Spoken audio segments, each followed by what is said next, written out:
我娘产子那日，高僧批命，生女为后，生男为将，独双胎不祥，当诛之。大人，事关将军府前路，可看清了？我爹绝望地看着两个襁褓，不动声色地开口：一子一女，当是个好字。人人都恭贺我爹喜得贵女，日后入主东宫已是板上钉钉。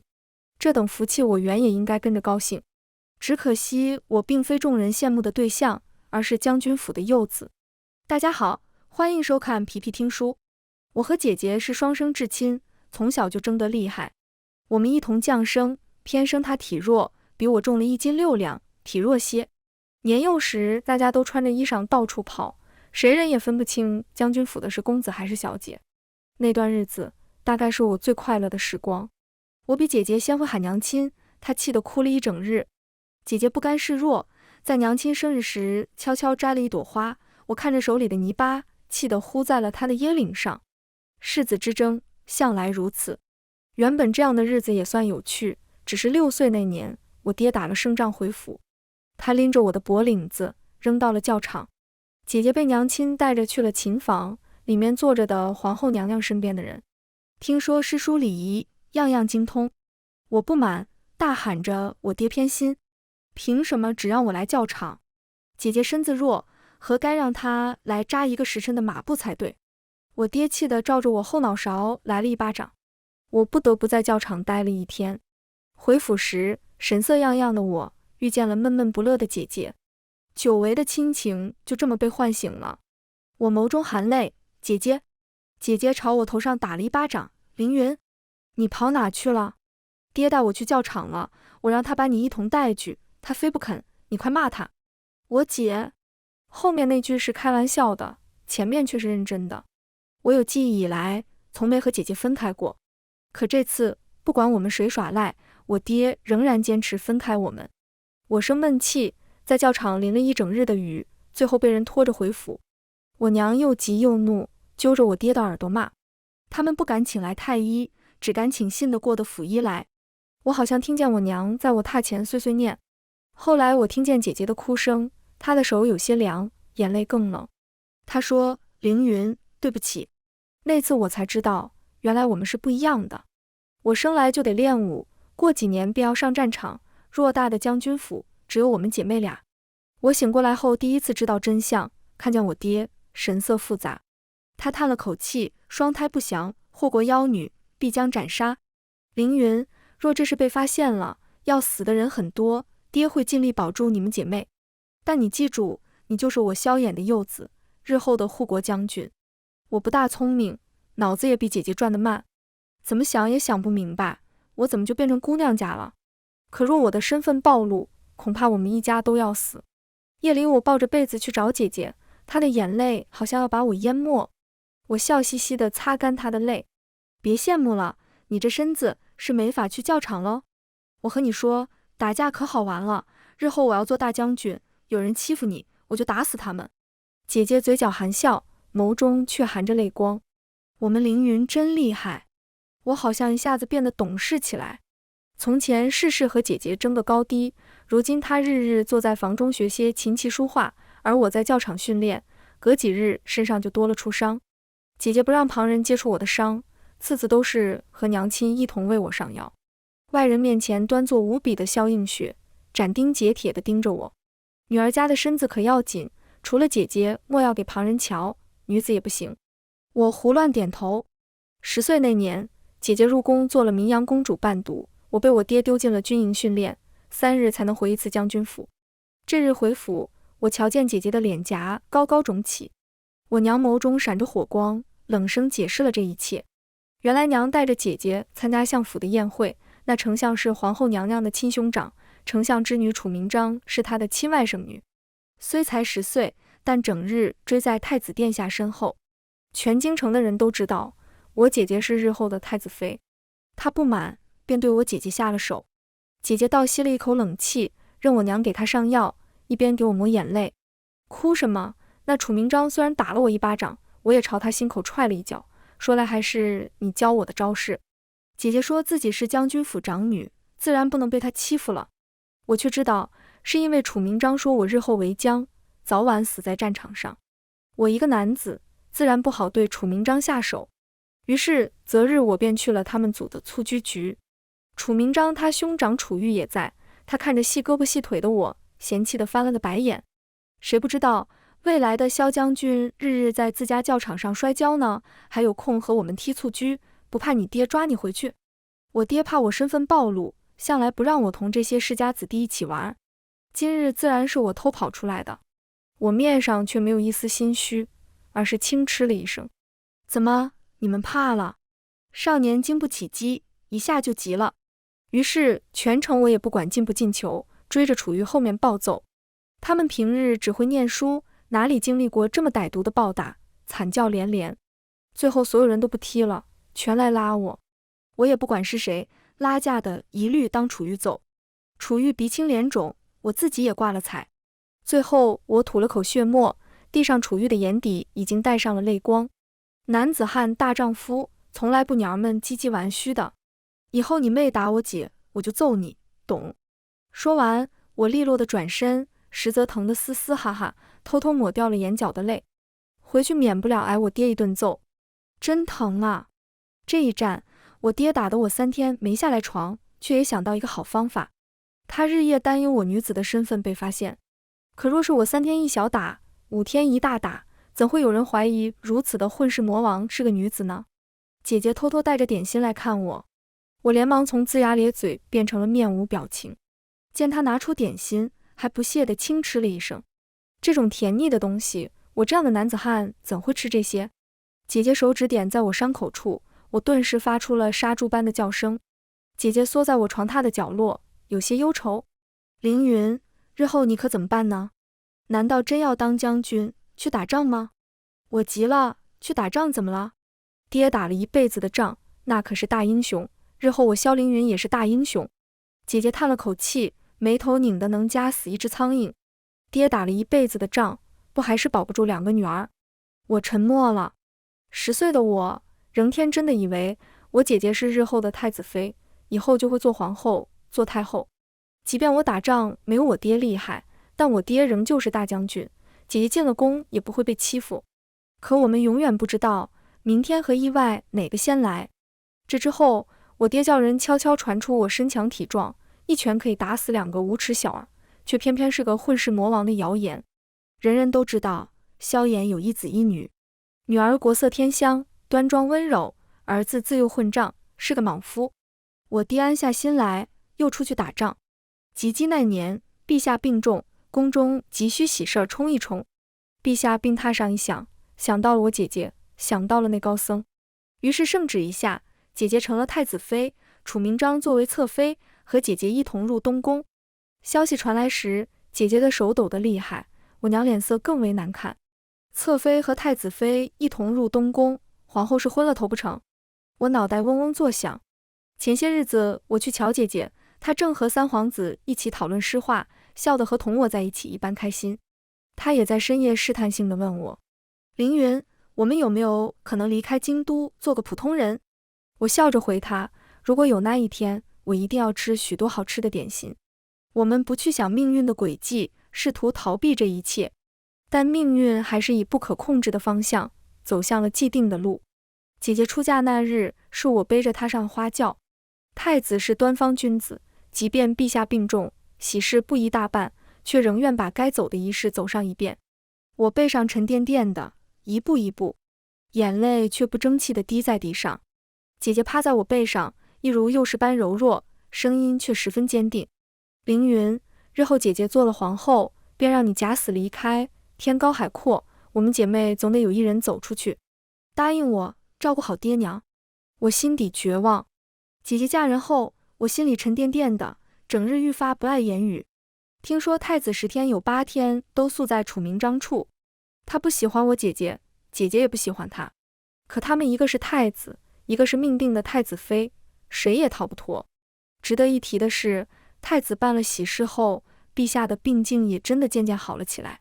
这时我爹打了胜仗，不久就要回京，陛下看向姐姐的神情带了慈爱，太子去姐姐那的时间也多了起来。闲暇时，他又叫我进了宫。我心中忐忑，小心翼翼地回答陛下的话。他抹挲着下巴，问我你爹怎么不把你带去战场锻炼锻炼。我摇头，我能力不足，我爹自然不愿我去添乱。本以为皇帝会生气，没想到他竟然哈哈大笑，连说我爹生了个好儿子。我不明所以，回府后如实和我娘说了一切。他眸色暗了暗，没说什么，只叫我近日不要出门，老老实实的待在家里。可即便我待在家里，也听见了外面的传闻。我爹是子民心中的大英雄，他们说王朝可无君，却不能没有护国将军。这等谣言，饶是我如此愚笨，听见也是心头一惊，更何况陛下了。他一连下了3道圣旨，召我爹回京受赏。可偏偏此时边塞异动，我爹左右为难，拖了几日打完仗后才出发。他连夜赶马，却路上突发心急暴毙。消息传来时，太子妃失足落水，失了腹中胎儿。陛下感叹我爹忠君爱国，又出了此等意外，连夜下了圣旨。朕感念大将军萧衍忠君爱国，特让其子萧凌云承其位，7日内去边疆，保佑王朝太平。出了金銮殿，我远远地瞧见一袭红衣的长姐，身后还有陛下的内侍。我早就脱下便装，身着铠甲。如此冷的天气，姐姐连个披风都没有，一下轿就跌跌撞撞地朝我跑过来。她红着眼眶，却没哭，只是冰冷的手死死拉住我的袖子。凌云，你在萧家就在，若你不在，萧家就是人人可欺的野狗。若当初我身子再弱些，一出生便夭折，也不会有这些事了。姐姐哑着声音，语气带着从未有过的绝望。我连忙扶住她，厉声质问姐姐身旁的婢女：太子妃本就身子虚弱，又刚刚小产，你们如何敢让她跑出来，连个披风都不带，伤了身子怎么办？婢女们连忙下跪，脸上却带着不忿。是太子妃执意如此，奴婢们不敢反驳。宫中向来如此，人走茶凉，失了势，谁都敢踩上你一脚。我冷冷地瞥了她一眼，随后摘下身上的披风，给姐姐披上，贴近她的耳畔，一字一句道：姐姐，有我在，你会成为天下最尊贵的女人。我们从来不是在行。我亲自将长姐送回东宫，身上的铠甲和虎符明示了我的身份。我一剑划开那长姐身边的婢女，不管她是太子的人，或是楚明章的人，都不重要。恰好此时，太子和楚明章笑着回来，楚明章捂着小腹，两人瞧着十分甜蜜。楚明章脸色一变，捂着肚子尖叫：萧凌云，你这个疯子，怎么敢在东宫动手？太子也愤怒地看向姐姐，嘴角带了讽刺：你还真是有个好弟弟，跑到姑的东宫对姑的人下手。萧映雪，姑早说你落胎一事是意外，你为何还揪着不放？鲜血从剑上洒下来，滴到我眼角3两滴，我反而笑了起来。阿双，带长姐进去。阿双是长姐从将军府带来的婢女，忠心耿耿，我信得过。她神情不见一丝波动，转身进了房间。我看着太子，我爹死前蛮人进攻越城，刚打了胜仗人就没了，军心也散了大半。殿下可知蛮人趁机夺回一城，边疆百姓人心惶惶。太子眯了眯眼，神情和陛下如出一辙的高傲。王朝不只有你萧家，况且你一介没上过战场的毛头小子，真以为和你爹一样是王朝的战神？我摇摇头，殿下说错了，王朝有武将无数，却只有一个萧家，萧家在军心在，萧家没了，军心也散了。太子眸色暗了暗。我相信他作为一个储君，蠢不到哪里去，自然听得懂我的言下之意。这次边疆战事，只能我去。我擦了擦手上的剑，悠悠开口：若我姐姐在东宫日子过得还算顺心，我便去；若不顺心，我不干了又如何？大不了我们一家九泉之下再团圆。太子几乎要气笑了。姑从未见过你这般厚颜无耻之人，和姑谈条件？萧凌云，你真是好样的。和储君谈条件，日后哪还能安稳下去？幸好我本也不打算让他做这个储君。姐姐曾说让我假死离开，拥有自由自在的下半生。可如今我打算做一辈子男人了。萧家本就是陛下的眼中钉，肉中刺。从我和姐姐还未出生前，这位帝王就绞尽脑汁地对我家下手。他忌惮，却又需要萧家。他厌恶我爹，同样也厌恶我。太子不爱我姐姐，也从未对萧家施以援手，反而和皇后的母家走得很近。他和楚家死死地绑在一起，日后也不会帮我们。既然如此，那边换个楚君不就好了？阿双送来的消息，太子当晚去了姐姐殿中，无论楚明章如何闹，太子也没理会他。他又说，姐姐失了孩子，和楚明章有千丝万缕的关系。而这次陛下不仅任命我去边疆，还有楚玉作为军师与我同去。提到他，我拧起了眉。陛下特准我给我爹办好身后事，我还有7日离开京都。这期间，我还有很多事要做。最起码在我回来前，他们要像敬畏我爹一样敬畏萧家，这样我娘和姐姐才能好好的活下去。我爹有许多忠心耿耿的旧部，大部分在边塞，也有些在京都。灵堂上，不少叔伯来拍我的肩膀，眼底尽是担忧。他们担忧我不会打仗，没上过战场，空有我爹教的东西，纸上谈兵受了伤可如何？我毕竟是萧家最后的血脉。我笑了笑，毫不在意。我爹能行，我这个做儿子的也一定行。和我爹关系最好的王冕伯伯犹豫了片刻，将我拉去了一边。凌云，你爹未必是突发心急，这次你去，最要小心的不是敌人，而是楚玉。我身形一顿。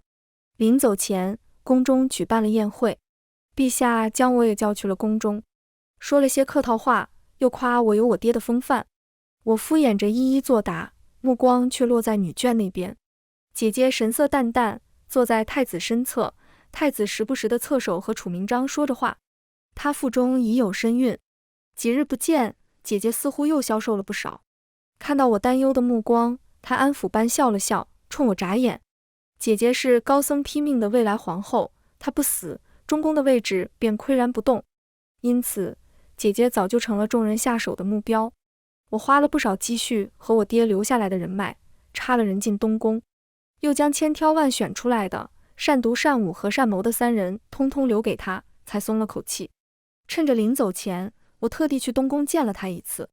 凌云，你本就孤身一人在外，人都给了我，你怎么办？我第一次见姐姐眼中的愠怒，我连忙安抚她，萧家军强盛，叔伯们也会庇佑我，姐姐照顾好自己，我才能无后顾之忧。姐姐身子单薄，我甚至一只手就能揽住她。我心中苦涩，试探道，姐姐，若你想，这太子谁做都可以。你不是喜欢三皇子，你喜欢谁都无所谓，我会想办法。话音未落，姐姐打断了我的话。凌云，嫁给太子前，我见过三皇子一面，他母妃是淑妃，母家也没什么势力，陛下给他定的三皇子妃是户部尚书之女。我问他，若我坏了自己的名声，他可还愿娶我？他没回答，只是说他母妃生下他不容易，若是宫中没了他，淑妃便没了依仗，生在皇室，处处不容易。但即便我嫁给太子，他心中还是有我。我拍桌而起，怒声道，荒唐！姐姐却笑了，苍白的面容带了一丝艳丽，眸中迸发出金光来。是啊，着实荒唐。凌云，我怎会认为会有皇子与我真心相交呢？我生来就带着太子妃的名头，皇室中人谁娶了我，都要笑上3天3夜。可他们并非想娶我，而是想娶高僧批命的奉命女。所以靠他们做什么？凌云，要登我便自己登上那个位置。我恍若大梦初醒，从东宫出来后，我没有回府，只是叫上心腹，快马加鞭去了边塞。我爹这一辈子都在打仗和戍边，几个叔伯早就死在战场上，只留下2个堂兄作为副将，是我爹的左膀右臂。我幼时见过2个堂兄一面，他们当时还说我娘们唧唧的，怎么扎个马步都这么费劲。见我来了，大堂兄堪堪松了口气，刚毅的脸上尽是疲倦，开了个玩笑。这么多年不见，凌云也长成男子汉了。他拍了拍我的肩膀，简要说了如今战场上的情况。我爹回京途中暴毙，接到消息时，2个堂兄纷纷红了眼眶，二堂兄更是一分神，被敌军射中了心口，几番凶险才保住命。这些时日，双方休养生息，都未出征。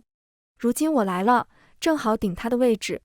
大堂兄拿出舆图来同我一起看，这图我其实已经看了无数次。我爹虽不曾让我上战场，却总是悄悄将我叫去书房，把边疆的形势舆图一一嚼碎了，和我仔细探讨分析。朝廷对这些机密都是保密的，但我爹却不在乎这些。他说焉能为了这些死规矩失了性命？无人知晓，2年前震惊王朝的护国将军以千军破局之战，其实是我笑嘻嘻地对我爹提出的意见。那时我爹眼中闪过惊喜，我儿聪慧。我压下心中的酸涩，我爹怕是早就想到了最坏的结果。一番探讨后，大堂兄心中的忐忑消散了不少，笑吟吟开口：不愧是护国将军之子，半点不输你爹。我回之一笑，如今的当务之急是收复城池，让蛮人看看萧家军的厉害。京中形势不容乐观，萧家正值危难之时。萧家军可是我爹带出来的，若不是被我爹的死冲击，怎会一时大意失了城池？夜里，我随大堂兄犒赏3军，人群沸腾。只要我萧凌云在1日定将承袭复制，我们萧家军永不会散，保边疆太平无虞。京中数年，我练就了一番好本领，如今正是要用的时候。兄弟们，吃饱喝足，我们拿回城池，衣锦还乡。战事一触即发。当初我先行离京，楚玉被我落在后面。等他来时，我已经率兵拿回一城。将领兵士个个红光满面，军营烧起了火，烤上了羊腿。大堂兄一掌拍到我肩膀上，哈哈大笑：凌云，没想到你小子真有一手。阴人的手段简直和二叔如出一辙。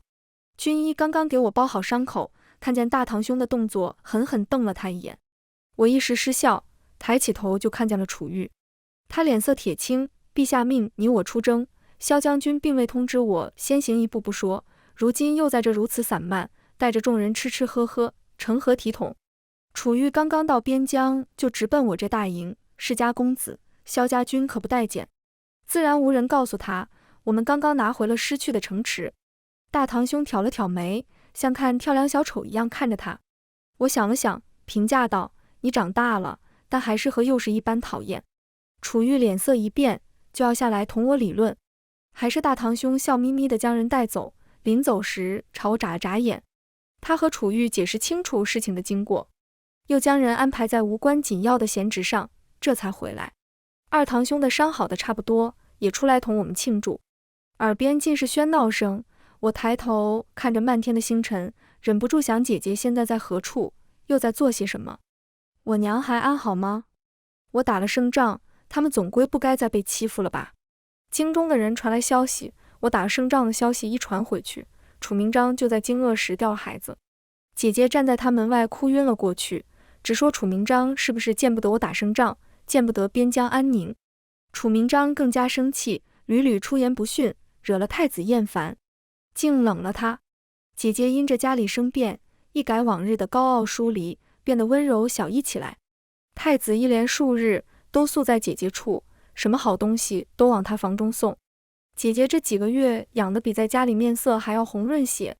我爹战死，姐姐流产，我又出征，我娘好像一夜之间就老了。但得了这消息后，她又开始出门和世家夫人们走动。我知道这时她在为我和姐姐铺路。我们不喜争斗，但每个人都在为了保全萧家而努力，守着一个心照不宣的秘密。我在边疆待了足足3年，一连3年，我日日紧绷着这根弦，从频频受伤，到像我爹一般对边疆的各处如数家珍，只是身上没有一块好肉了。3日前的一次大战，我伤到了心口，还多亏了楚玉拼死将我背回了营地，侥幸捡回一命。军医来诊治时，脸色大变。在睁眼时，大堂兄张了张嘴，却不知道说什么。二堂兄站在他身边，他们俩的眼眶红得和兔子一样。我低头看了看，大概明白发生了什么，开玩笑似的开口：幸好没死，不然还哭瞎了2位副将，亏大了。大堂兄被我噎了一下，大掌朝我扇过来。他常常这样拍我的肩膀，跟熊掌一样。我做好了挨这下的准备，那掌心却落在了我的头顶，随着一声叹息。凌云，怎么不早告诉兄长们呢？萧家再不济，也还有我们顶在上头，小姑娘家家的，心思那么重做什么？你和映雪一样，都是我们的妹妹。我想说些什么话，好叫堂兄们不必担忧。但话到嘴边，却落下一行清泪来。我爹萧衍一生忠君报国，却落得个惨死的下场，留下我娘和姐姐，还有我这个府里唯一的男丁。我们身后毫无依仗，这还是第一次我意识到，我们背后并不是空无一人。心头一块大石头落地，我又忙碌了起来，脸上笑容也多了起来。反倒是楚玉有些奇怪，似乎在刻意躲着我。这日他进了营帐，别别扭扭地扔下一瓶祛疤膏，扭头就走。我心下一惊，急忙叫住他，粗着嗓子喊：“你这是做什么？诚心来羞辱我？本将身上的是伤吗？那是实打实的军功，搞这些娘们唧唧的东西，当心回京我向陛下参你一本。”楚玉顿了顿，冷笑了一声：“哦，那我倒要先问问陛下，他命我来边疆做军师，怎么大小战役我都是旁听的份呢？”我抹撒着下巴，笑眯眯地朝他招了招手。谁说楚军师只能旁听啊？这不是机会来了吗？得知我将最新的一战交给楚玉指挥时，大堂兄一口茶水喷了出来，眼底尽是震惊。凌云，我没听错吧？这小子可是楚家的人，当年二叔的事，我们嘴上不说，心里谁不是恨得牙痒痒？可偏偏我们摊上这样的陛下。大堂兄失望地喃喃道。我握住他的手，那就换个人效忠。这下大堂兄急得直接窜了起来，把营帐封了个严严实实。你疯了吧？这种话怎能当儿戏？凌云，我们萧家世代忠烈，可不能毁在我们这代。我直直地看向他的双眸。大堂兄，我们还有回头路吗？当年的事，包括高僧拼命一事，我都告诉了他们。大堂兄闻言罕见的有些沉默。陛下从没想过萧家活，若子民一日认为王朝可无君，不可无萧家，那萧家便一日是他的眼中钉。陛下让我来边疆，是让我平定军心，还是斩草除根？大堂兄仍然犹豫不决。一向沉默的二堂兄反而示意我继续说下去。我最后加上一记重拳，眼中燃起了浓浓恨意。姐姐在东宫数年，我爹当年留给我们姐妹一队精兵，隐匿在京中附近。他的死因姐姐已经查清了，是龙椅上那位做的。我萧家拥兵30万，又如此赤胆忠心，却被陛下疑心至此，凭什么要听他差遣？边疆子民常年陷入战乱，京都却觥筹交错，好不快活，他凭什么为君？大堂兄拳头攥得紧紧的，眼眶一点一点变得通红，咬着牙道：“父亲战死，二叔战死，祖父战死，我萧家唯余我们4个，他竟还不肯放过我们，果真欺人太甚。”二堂兄关注的更多，凌云，可战事起，遭殃的是百姓。我勾了勾唇角，这就要看姐姐的了。我在军中的3年，收拢了萧家军的心。姐姐在东宫自然不闲着。楚明章早就失了太子的宠爱，靠着母家和皇后的关系在东宫嚣张。可姐姐在我来边疆第2年便诞下灵儿。瞧见皇长孙，陛下和太子都高兴万分，赏赐了不少东西给姐姐。这一下，三皇子有些着急，私下里竟和姐姐见了一面。他含情脉脉地诉说着这么多年的思念之情。姐姐潸然泪下，却说身不由己，几度失言说想要三皇子做太子，我萧凌云自会支持他。三皇子在朝中本就蛰伏起来等待时机，如今他再不起来，恐怕这个位置就轮不到他了。三皇子抓住赈灾的机会，在陛下那得了眼。陛下近年来身子愈发不好，疑心病也愈发厉害，2个儿子分庭抗礼，才是让他最放心的场景。于是皇帝冷落了太子，反而宠信起三皇子来，滋长了他的野心。太子不得宠的日子，姐姐日日宽慰，时不时让太子乖乖蛰伏起来，带着儿子和皇帝聊些琐事。太子恭敬谦卑了不少，陛下更加满意。如此平衡过了2年，只待一个时机打破。那便是楚玉领兵作战获胜后，太子殿下的人奏请陛下为其请功。人人都知道楚玉是太子的小舅子，兵权在我手里和在他手里没什么区别。但萧家一向忠君，楚家可是早早站了队。三皇子上朝时提出还是先放，毕竟边疆战事萧家2郎功勋更甚，也没见谁来要这奖赏。陛下最终允了三皇子。太子心中记恨，称病在东宫待了数日。陛下非但没心疼他半分，反倒和三皇子愈发亲近，想要太子之错。姐姐在这其中只做了一件事，那便是日日在太子身边念着无碍，左右楚家和萧家都会站在太子这边，无论你做什么决定，我们都会支持你。太子猛然醒悟，有了楚相和胡国将军的支持，自己想要什么没有？3个月后，宫中传来陛下暴毙的消息，太子继位，我姐姐萧映雪为皇后，这一切顺理成章。偏偏三皇子质疑先帝的死有蹊跷，太子本来念着2人兄弟之情，将他赶去守陵，这下他心中起了杀意，姐姐直接让人杀了三皇子。陛下挽着姐姐的手，深情道：“映雪惯会为朕解忧。”姐姐也笑，陛下日后不会再有烦恼了。而这时边疆也变了天，蛮人突然大举进攻边城，为了保护一城百姓，我带着2位堂兄血战7日，死伤数万，才换得边疆安宁。可我并未追杀，而是与要求见了草原的王，与其和谈。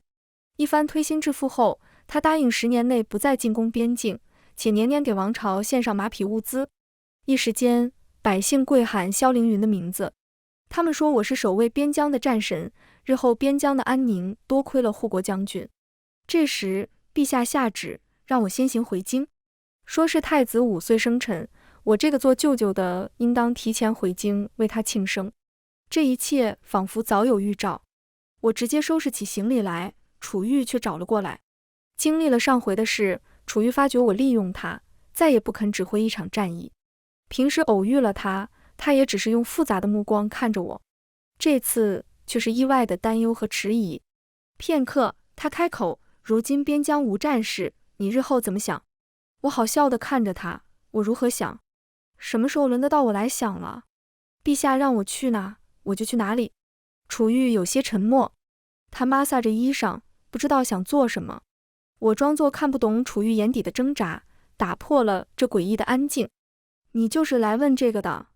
楚玉忽然转过身，声音淡淡：“我知晓你并非男子，这是欺君的大罪。若你自行服下假死药，再不出现在京都，我可饶你一命。不然，回京我一定向陛下禀报。”没等他说完，我手一翻，从他衣裳里掏出一个瓶子来，似笑非笑地看着他。这就是假死药。楚玉脸色突变，反应过来，结结巴巴地开口：“这是毒药，你要是不从，我立刻就毒死你。”我撇撇嘴，打量了他一番：“就凭你？”楚玉涨红了脸，又来抢药。我侧身躲过，直接倒出来吃了下去。楚玉脸色大变，急忙大喊军医。可是附近的人早让我清走了，他怎么可能喊来人呢？直到我倒下口吐鲜血时，他方才颤颤巍巍地扶着我的身体。你怎么？我贴近他的耳畔。真可惜，你是楚家的人。很幸运，你不太聪明的样子。说完，我一口鲜血喷出来，没了气息。此后的事便比较简单了。我一如我爹一样，在回京路上突发心急，只有2位堂兄带着我的遗体回京，路上还耽搁了许久。楚玉浑浑噩噩地被楚家接走，他那瓶药实则是陛下给楚家的，和当初我爹吃的药一模一样。多少年了，还是如此老的套路。只不过楚玉好像受了很大的打击，和楚家的人吵了起来。他走得早，自然也没看见我半夜诈尸，从棺材里爬了出来，抄了近路，驾着汗血宝马，带着一队精兵秘密进京。京城里，护国将军战死的消息传了回去。皇后听闻消息，受不了吐了血，帝后大吵一架，陷入了冷战。楚明章再次得宠，得意洋洋地让自己的女儿推了太子一把，导致太子掉入池中烧了2日。为了太子，皇后不得已找上陛下，2人重修旧好。我听着觉得比画本子还要精彩。姐姐不去写画本，当真可惜了。这些时日为了掩人耳目，我并未同她联系过。因此，当我穿着宫女的衣裳，改变容貌，来到皇后殿中喊了声姐姐时，姐姐眸中闪过了一丝茫然，不可置信，随即便是巨大的惊喜。她平退左右，又哭又笑：“凌云，你再不来，我真要给你收尸了。”阿双笑盈盈地端来茶水点心。皇后怎的还哭上了？将军这不是好好的回来了吗？您可是不知道，自打您去了边疆打仗，娘娘每每梦中惊醒，担忧的要命。我心中愈贴，拉着姐姐的手不肯松开。我们姐妹说了一会儿话，但最关键的还是后面的事。两位堂兄不久后会带兵进京，依照陛下和先帝如出一辙的多疑，他恐怕要削弱兵权，分散萧家军。姐姐抹了一把眼泪，目光一如儿时温柔。没事，在那之前解决掉他便好。自从陛下下了旨，我给他下的药量也加大了不少。如今的陛下有个无伤大雅的癖好，便是喜好玄学。当年给我们姐妹批命的高僧早就圆寂，陛下信任的便是他的徒弟。只是他不知道，这徒弟早被人偷梁换柱，如今这人姓萧。爹娘曾在我爹旗下领兵，3年前战死沙场，唯有他一人活了下来。闻言我才彻底放下心来，借着宫女的身份和小外甥玩了一会儿。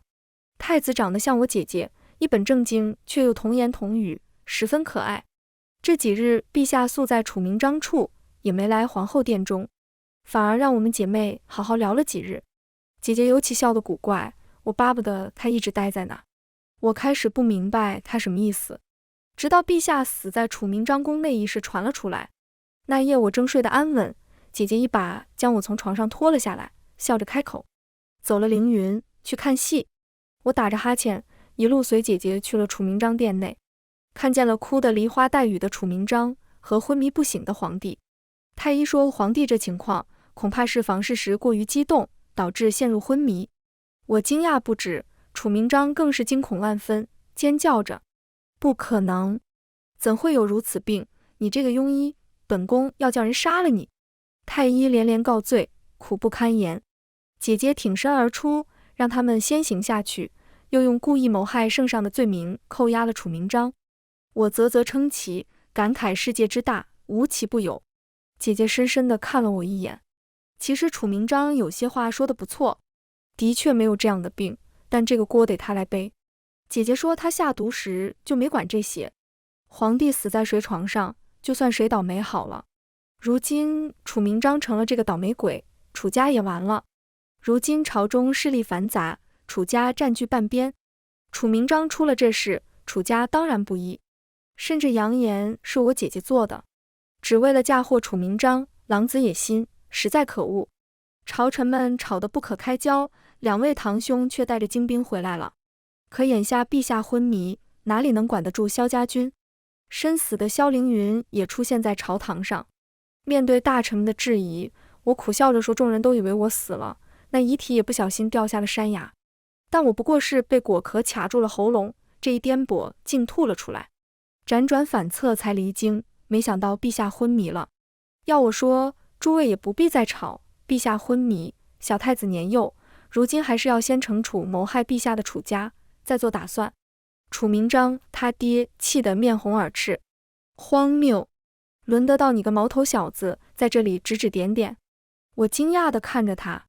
萧家军可是陛下的左膀右臂，既然陛下昏迷，我们自然有义务斩杀这些不怀好意、错乱朝纲之人喽。说完，我拔剑直取储相人头。众人还没反应过来时，那人头已经滴溜溜一圈，滚到了我的脚底下。与此同时，陛下薨逝的消息传来。姐姐满脸惋惜地看着这一切，伸手抹了2滴不存在的眼泪。陛下受贼人陷害，幸而有护国将军率兵镇压叛乱，为今之计是赶紧稳定王朝。本宫宣读陛下遗旨，即日起便由太子继位，本宫辅佐，封萧凌云为摄政王。王室凋零，这些大臣们不成气候，此时都是一副我是谁我在哪的模样。直到大堂兄一挑眉，直接跪下喊着吾皇万岁。大臣们恍然大悟，共同拜了下去。我和姐姐四目相对，从彼此眼中看到了笑意。皇帝死后，我的小外甥做了新皇，姐姐做了太后。我问她为何不做女帝，她说日子要一天天过，路要一步步走。若她当时提出做女帝，免不了一阵血雨腥风，会气得很。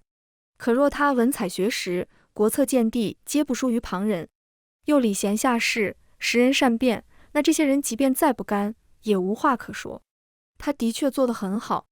我这个摄政王毫无用处。姐姐说，这身份不过是给我用来玩的。边疆没有战事，我带着精兵在京都附近待了2年。姐姐日日垂帘听政，位置坐得稳稳的。朝中有一心的楚相死了，其余人跟着楚玉去了塞北。我没什么事做了。在一个清晨，姐姐让我换上了女装。我们生得一模一样，可此时随便一个人都能分清我们姐妹2人。她目光沉静，聪慧睿智；我眸色锐利如鹰，神色坚定。她和该坐在高堂，而我应当是草原自由自在的鹰。临走前，姐姐笑着牵住我的手，认真道：凌云，如今一切结束了，姐姐来兑现诺言了。此后你不必做萧将军，不必做摄政王，独成为萧凌云便好。天高海阔，任你选择。我笑了笑，回握住她的手。愿长姐岁岁无忧，常相见。我出宫游历多年，听闻长姐垂帘听政8年后成了女帝，恢复了当初摄政王也就是护国将军萧凌云的女儿身。她开办女学，允许女子入仕，成了史书上一代传奇女帝。全文完，皮皮听书，感谢您的观看，每天上新精彩小说，喜欢就订阅吧。